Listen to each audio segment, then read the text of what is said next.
Hey folks, welcome and thanks for stopping by.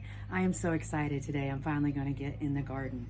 Between unseasonably cool spring and the usual spring rains, it's been pretty difficult to get in the garden and I haven't had a chance yet. And so actually that's one of the main reasons that I put raised beds in the garden.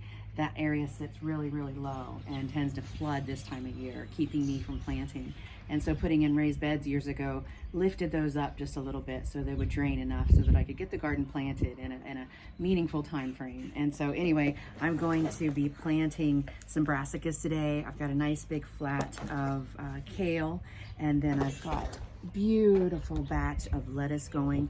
I often harvest my lettuce in the baby leaf stage, but these I have not harvested anything from for salads so that I can plant them in the garden and let them grow onto full-size heads. I like to plant lots of lettuce seeds. I've also got a nice flat of spinach and bok choy and Asian greens and some Swiss chard that I'm going to be working with today too. And anyway, I am really excited to get this day going. I've been waiting for this. And so one of the things I have to do first is get the beds ready. I put leaves on in the fall every year to break down.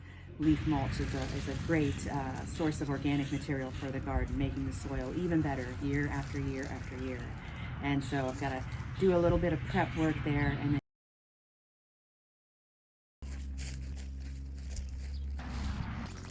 all right, so here's the first bed I'm going to start in. Last year when I stacked up the leaves and grass clippings, it was probably close to about 18 inches, between a foot and 18 inches tall.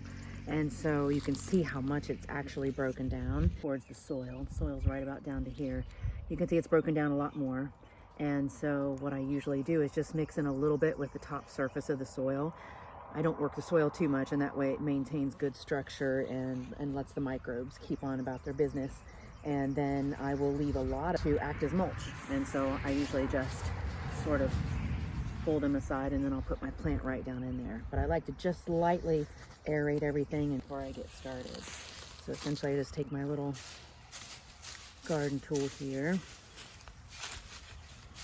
and I'm just lightly scratching up the surface, and that's mostly just so that there's not any kind of a barrier in between, and this lasted longer as a mulch for weed suppression if I do it in this way.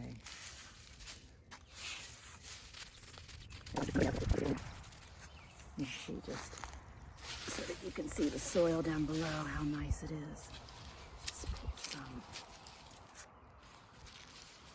So you can see the soil is still pretty wet right now. It's pretty crumbly.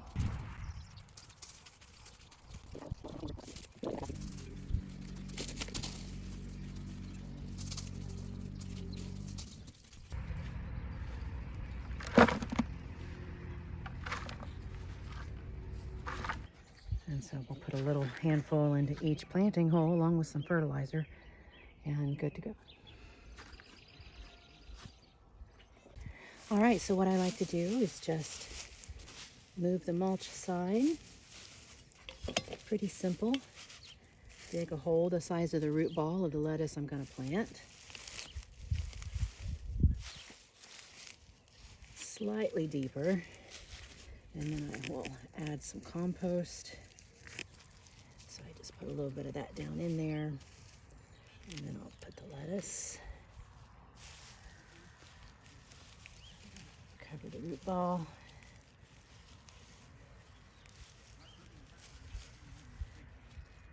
And then I move the mulch back just a little bit, not too much. I don't want it to sit too closely around the root, around the base of the plant. And then we just give everything a little water. I usually try to water the base. Got a little in the leaves there.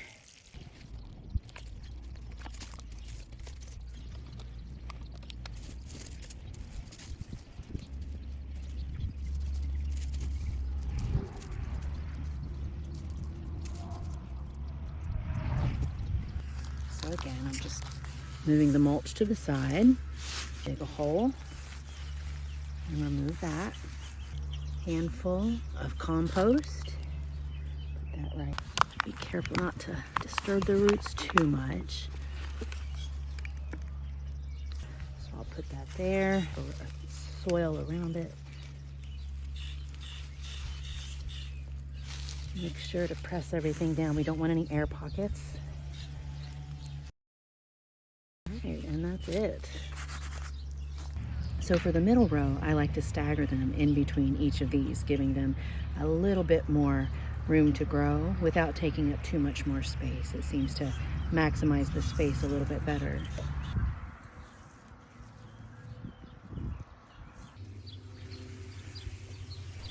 I pack this bed full of kale, lots of colors, textures, and flavors.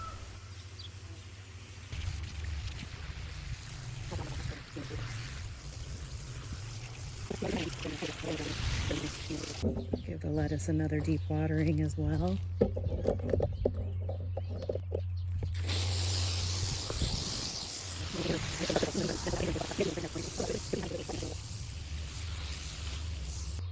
So lettuce and kale are done. Winter sowing is doing okay. Most of them have sprouted. Compost is breaking down, and that one needs some more to go.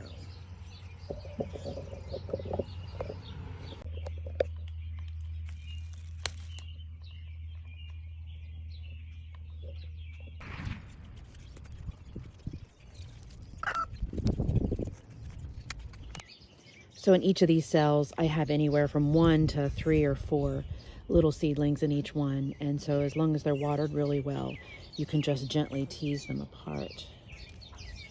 Right, just like that. And so then I can plant these all separately. A handful of compost with each plant. Make sure there's no air pockets. Press it down. And then I just use the leaf mulch.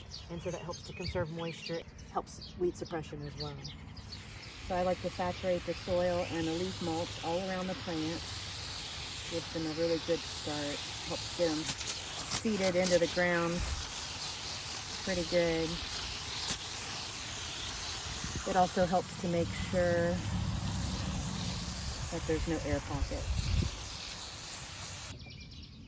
So I did cabbage in this square bed. In the center, I have the early Jersey Wakefield. It's an heirloom variety that forms a cone-shaped head. And so I have 4 of those in the center in a diamond pattern. And then in each corner, I have a red cabbage.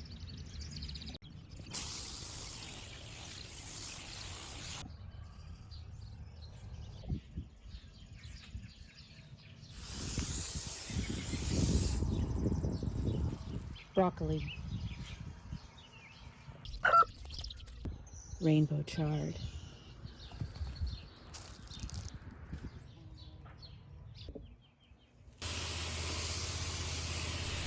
And spinach.